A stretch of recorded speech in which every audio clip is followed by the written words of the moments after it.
Okay, let's unpack this then. We're diving into a history that's, well, deeply complex. It's really shaped by conflict, but also incredible resilience. Absolutely. And we've got quite a stack of sources here, articles, historical accounts and research papers too. Yeah, and they all offer sort of different windows into South Africa's past. It's a powerful picture they paint, really.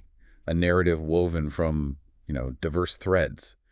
Vibrant indigenous societies first, then the shock of European arrival. Right, and those huge economic shifts from finding all that wealth. Unbelievable wealth, yeah. And then, of course, the long, hard struggle against that systemic oppression. So our mission here for us and for you listening is basically to navigate these sources together, try and pull out the most important bits of knowledge. Think of it like getting a, well, concise but still thorough understanding of how South Africa became the nation it is today, from the very beginning right up to now. And why focus on this history? Well, because understanding South Africa's journey, its pre-colonial life, the huge impact of European settlement, that dark era of apartheid, and then the really challenging path since liberation. It tells us so much, doesn't it? It really does. Powerful insights into things like identity, inequality, resistance, and just how complex it is to build a unified society out of such deep division. Yeah, this isn't just history locked away in the past. It's like a lens on global issues that are absolutely still relevant today. Totally agree. So we'll start right at the beginning, looking at the diverse peoples who were there long before any European ships showed up. And then trace those key moments of change, exploration, colonization, and those massive discoveries of mineral wealth. And this is where it gets really interesting, I think. How did these diverse indigenous societies actually interact with the Europeans who arrived? And what happens when you suddenly find vast wealth, like diamonds and gold, in a place that's already, marked by conflict? Yeah, and how did a system as deeply embedded as apartheid even come to be? What forces eventually brought it down? Crucial questions. And ultimately, what does all this mean for South Africa today? We'll explore all of that, really just pulling from the information in these sources we have. Okay. So let's begin. Let's look at life in South Africa way before any European ships arrived on the scene. Right. So long before 1488, when the Portuguese first sailed along the coast, Southern Africa was already home to a variety of distinct societies. The sources talk about groups like the Khoisan, which is a term often used for the Khoi pastoralists and the San hunter-gatherers. Okay. And also various Bantu-speaking farmers who had migrated into the region over time. And the sources point out some really fascinating differences between these early groups, don't they? They do. Like the Khoisan often lived in smaller, more nomadic bands, and their languages. The material notes they had these incredibly distinct languages, often with those unique click consonants. Right, exactly, showing really deep cultural and environmental adaptation. Then further inland, especially in areas that would later become KwaZulu-Natal in the Eastern Cape, the sources show more sort of hierarchical societies developing among some Bantu-speaking groups, larger chiefdoms forming as settlements got more established. So it wasn't static at all. You had these Bantu speakers migrating south over millennia, bringing things like iron tools. Precisely. And iron technology, well, that allowed for more intensive farming, which in turn led to more settled lifestyles, trade networks, a different relationship with the land compared to the more mobile hunter-gatherers. Meanwhile, you had the Khoi pastoralists focusing more on cattle and sheep, staying more mobile, looking for pasture land, especially down in the Cape region. Yeah, and the sources point out that for them, cattle were maybe more about pride than just currency. And that lifestyle often fostered more maybe egalitarian structures than you'd see elsewhere. But it's clear as these farming communities expanded, needing more land, they started having complex, sometimes tense relationships with the pastoralists. Definitely. And the sources are pretty stark about what happened to the hunter-gatherer Khoisan, who were adapted to different environments. This territorial expansion ultimately meant their tragic decline, even extinction in many areas. So even before Europeans arrived, you already see these dynamics. Expansion, displacement, changing ways of life. It sets a difficult stage for what came next. It really does, because it wasn't until 1652, quite a while after Dye's first rounded the Cape, that permanent European settlement began. With the Dutch East India Company, right? Just looking for a strategic halfway point for their ships trading with the East Indies? Exactly. They set up a post, and that became the core of Cape Town. Initially, initially just a supply stop, but the sources show that pretty quickly, from around 1660, local farming became more important. Yeah, Dutch farmers, who became known as the Boers, started moving out, taking or buying land, expanded into fertile areas. And the number of settlers grew quite a bit, didn't it? Not just Dutch, but Germans, French, Flemings. Right, and that mix, separate from British influence elsewhere, led to this local Creole language developing Afrikaans. Based mainly on Dutch vocabulary. Predominantly, yes. And it eventually replaced Dutch among those farmers and really helped solidify a distinct Afrikaner identity. And this expansion was mainly eastward. Primarily eastward, yeah. And the sources are very clear about the impact. Wow. It directly displaced the Khoisan populations living there. The Dutch drove people off their land, killed some, enslaved many others. It sounds brutal. It was. By the end of the 17th century, the white population had grown considerably, establishing a completely new demographic and power structure. So this initial settlement, this expansion marked by taking land and introducing slavery, it really laid the groundwork for future conflicts. Absolutely. And that dynamic continued into the early 19th century. You had Afrikaners moving further inland in the Great Trek, setting up republics like the Orange Free State and Transvaal. And displacing more indigenous groups like the Basotho and Botswana people. Exactly. And at the same time, the British became a major force too. They annexed the Cape Colony from the Dutch in 1795. Partly worried about the French during the Napoleonic Wars, I gather? That was a big part of it.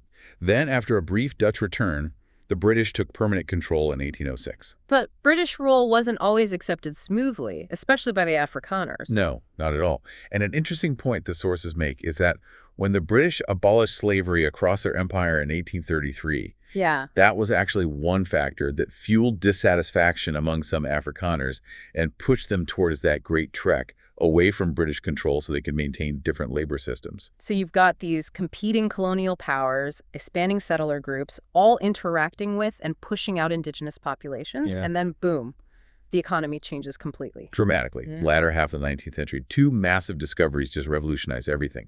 Diamonds near the Vaal River in 1867. Leading to Kimberley exploding, basically. And then gold, discovered in the Witwatersrand area in 1886.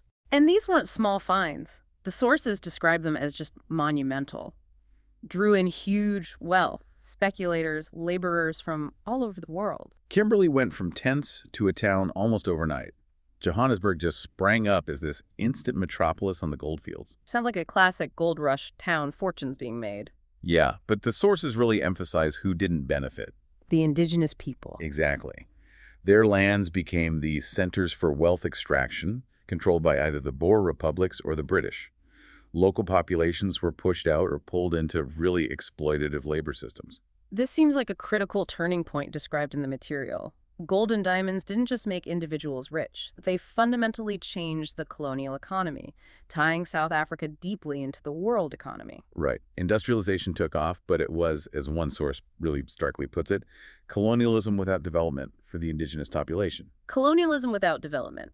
What exactly does that mean here? It means that the immense wealth from these resources wasn't used to build things like infrastructure or education or opportunities for the majority black population. It was just extracted. Pretty much. Extracted for the benefit of the settlers and external powers, and deliberately limiting the potential for growth and prosperity for Africans. Because this industrialization was built squarely on exploiting African land and labor. Absolutely. The sources show how policies were put in place to restrict black African land ownership, pushing them onto less fertile areas, and this migrant labor system emerged. Forcing black workers into cities and mines under harsh conditions. Yeah, creating this new class of urban workers living really precarious lives. And the discovery of gold in the Transvaal, which was a Boer republic, that led to a huge influx of outsiders, right? The Uitlanders. Mostly English-speaking immigrants, yeah. And friction grew between them and the Transvaal government, heavily fueled by British imperial ambitions. Which eventually led to the Second Anglo-Boer War, 1899 to 1902. A brutal conflict, the sources describe. Devastating raids, destroying farmhouses. And the British used concentration camps, tragically, where thousands of Afrikaner women and children died. Awful. And although the British won and took control of the Boer republics, the war actually ended up boosting Afrikaner ethnic nationalism significantly. Paradoxical. It is. The sources suggest this period cemented a complex identity. You had this sort of double colonialism, British and Boer cultures interacting, competing, but maybe more importantly, a deeper dual colonialism. Dual colonialism, how does that work? Well, the idea the material puts forward is that while the British and Boers had their own power struggles, both groups ultimately solidified their power over the African majority. Ah, I see. So they weren't just colonizing each other. They were kind of jointly consolidating their position above the black population. Exactly, laying the groundwork for that systemic racial hierarchy. Right. So then in 1910, you get the Union of South Africa. The four provinces, Cape, Natal, Orange Free State, Transvaal united under British dominion, but with significant Afrikaner home rule in key areas. And the sources show that right from the start of this union, segregationist laws began popping up, defining indigenous peoples as basically aliens in their own land, controlling their movement, exploiting their resources even more. Like the Natives Land Act of 1913. That's a key one. Restricted African land ownership to just a tiny fraction, only 8% of the country. So this formal union, built on centuries of displacement and economic exploitation, it wasn't about equality at all. Not even close. It was explicitly laying the legal foundation for the formal system of apartheid that would come later. That's a crucial point the sources make, isn't it? Apartheid wasn't just invented in 1948. No, its roots go way back, almost 300 years, stemming directly from that established segregation under Dutch and British rule and the economic systems built around mining. And it was the Nationalist Party, dominated by Afrikaners, winning power in 1948, that really codified all this existing segregation into a rigid, legally enforced system. Right. The sources talk about the 1958 Constitution explicitly defining the nation based on white supremacy, designating black and colored people as non-whites, basically stripping them of citizenship rights. And implementing policies like the homelands or Bantustans. Yeah, often in underdeveloped inland areas, no real infrastructure. They weren't meant to be viable states, just reservoirs for cheap labor, while life inside them declined. And in the cities, non-whites faced harsh influx control laws, fines for just trying to find work without permits, and the job reservation system keeping skilled jobs for whites. Plus laws like the Group Areas Act, forcing millions of black South Africans out of areas designated for whites. The Public Resort Act, separate beaches, parks, everything. It was just intense, systematic oppression, legally backed, socially enforced, all designed to keep white privilege and control over land, resources, and labor. And the sources consistently show this whole system was built on capitalizing on South Africa's incredible wealth, the land, the minerals extracting it, and controlling the black population's labor and movement to fuel that extraction for the white minority's benefit. But this level of oppression, it didn't go unanswered. Absolutely not. Resistance was constant, multifaceted, even against overwhelming state power. The African National Congress, the ANC, founded way back in 1912, played a huge role. Initially nonviolent methods, right? Yes, but as the apartheid state became more brutal, they shifted. More confrontational approaches, including sabotage through their armed wing, Umkhonto we Sizwe, or MK. And Nelson Mandela became such a key figure in that struggle. He joined MK, helped write its manifesto, advocating for strategic sabotage against state infrastructure. His arrest led to the Rivonia trial in '64, where he and the other leaders famously used the courtroom itself to expose apartheid's brutality to the whole world. And even though they were sentenced to life on Robben Island, Mandela and the others became these incredibly powerful symbols of resistance. Hugely powerful, both inside South Africa and internationally. Their example really fueled mass movements, strikes, protests, mobilizing people against the regime like never before. The sources mention that even the government's attempts to divide and rule, like creating those homelands, didn't stop uprisings. No. As apartheid intensified, the state just used more forced detention without trial, things like that. Protests like the Soweto uprising in 1976. Where students protested against being forced to learn in Afrikaans. And were met with just brutal police violence. That shocked the world. The sources also highlight the vital role of white anti-apartheid activists, too. People who kept going despite facing arrest, prison, exile. Definitely. And the collaboration between groups like the ANC, the South African Communist Party, SACP, and the big trade union federation, COSATU, that formed a really formidable force challenging the regime from within. And then there was the international pressure, which became increasingly important. Hugely significant. Although the sources offer a slightly nuanced view, like some governments were hesitant about strong measures like sanctions initially. Right. But overall, there was massive international support building for decades. Campus protests, activism in the UK and elsewhere, divestment campaigns urging companies to pull out. Diplomatic ties being broken, economic sanctions, boycotts. Yeah, a growing global response. The UN consistently supported the South African people's call for freedom. And the sources really make a strong case that it was this combination, the sustained international pressure and the relentless internal mass movements, protests, and armed struggle that finally forced the apartheid government's hand. Which led to that period of dramatic rapid change in the late 80s, early 90s. The regime started reforms, began negotiating with the banned liberation movements. Unbanning the ANC and others, releasing political prisoners, including Nelson Mandela in February 1990. A huge moment. Massive. And this all culminated in multi-party negotiations for a transition to majority rule. Which must have been incredibly difficult. Oh, incredibly difficult, delicately balanced, the sources say, but ultimately successful because you had wise, constructive negotiators on multiple sides determined to avoid more bloodshed. And then the absolute watershed moment. The first multiracial democratic elections. Over 3 days in April 1994. The sources describe it as just a dramatic national success.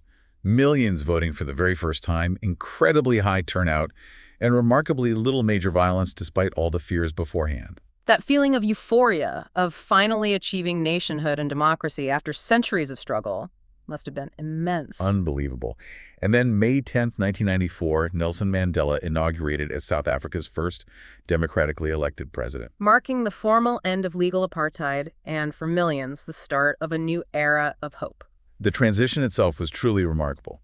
Negotiated, relatively peaceful transfer of power after so much struggle, a new constitution guaranteeing equal rights for everyone. And even former adversaries, like the National Party, were part of the initial government of national unity. Yeah, quite something. However, the sources are equally clear.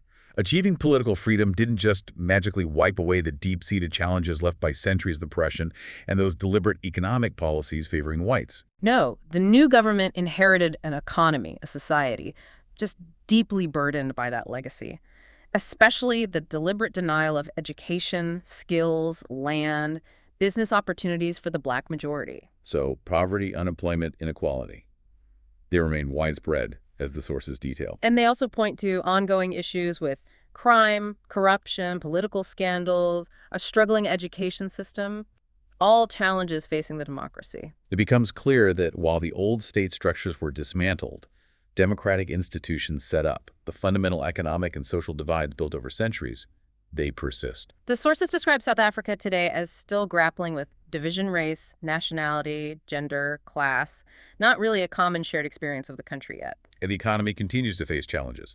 Output recovered a bit after the 2008 global crisis, but the material suggests it's largely stagnated since around 2012. Making job creation really tough, especially with a population moving rapidly to cities. Efforts towards reconciliation, like the Truth and Reconciliation Commission, have been vital, obviously. But healing and building a truly unified society after such profound historical trauma, well, the sources imply it's a very long, very complex process. Dialogue and collaboration between different groups, civil society, business, unions, communities seem highlighted as crucial for navigating all this. Yeah. And the sources also touch on South Africa's incredible diversity, geographical, cultural, linguistic, religious, which is a strength, of course. But can also be a source of complexity, misunderstanding, in a society still figuring out its shared identity. Right. And you see that reflected in post-apartheid art and literature, according to the material. Yeah. Exploring themes of Black identity, the promise of freedom, but also the frustrations, the confusion of this completely new landscape. And South Africa's journey has put it back on the world stage, hasn't it? Participating internationally, navigating foreign relations shaped by that history of isolation and struggle, grappling with its place in the global economy. So wrapping this up, what does it all mean? We've journeyed from those really diverse pre-colonial societies through centuries of colonization, the rise and fall of apartheid, and into this complex reality of post-apartheid South Africa, all based on these sources. We've seen how that early European settlement, just a small supply station, expanded so rapidly, fundamentally displacing indigenous peoples, setting the stage for centuries of racial hierarchy. And the discoveries of diamonds and gold, they didn't just create wealth, they turbocharged change, fueled conflict, and locked in an economic system built explicitly on exploiting land and controlling labor. That idea of colonialism without development for the majority. Yeah, and we trace the deliberate construction of apartheid, legally entrenched, socially enforced, all designed to maintain white privilege. But we also highlighted the powerful, persistent, varied resistance against it from internal mass movements, key figures like Mandela, to significant international pressure. That transition to democracy in '94 was truly a watershed, a remarkable, hopeful example of negotiation and relatively peaceful change after so much struggle. Those election images, still so powerful. But, as these sources make crystal clear, getting political freedom didn't instantly erase the deep scars left by centuries of oppression and deliberately engineered inequality. No, the legacy of apartheid continues to profoundly impact education, the economy, land, social unity. We've seen the descriptions of ongoing economic struggles, governance issues, persistent social divisions, even with reconciliation efforts. This history, drawn straight from the material we looked at, it highlights this long arc of struggle and transformation. It shows the profound, often brutal impact of economics and politics in shaping a society. But also, thankfully, the extraordinary human capacity for both oppression and resistance and change. So, what stands out to you listening from this deep dive? Maybe think about how those historical structures we discussed, from early land displacement, the migrant labor system during the mineral boom, right up to specific apartheid policies, how they continue to shape the challenges South Africa faces today. Yeah, our sources describe South Africans as still being, in many ways, a divided society, even after achieving political unity. Which raises a really important question, I think. Given those deep historical roots of division and inequality and the complex challenges South Africa is still navigating decades after liberation, how long does it actually take for society to truly heal and build a genuinely shared identity after centuries of systemic oppression designed specifically to divide?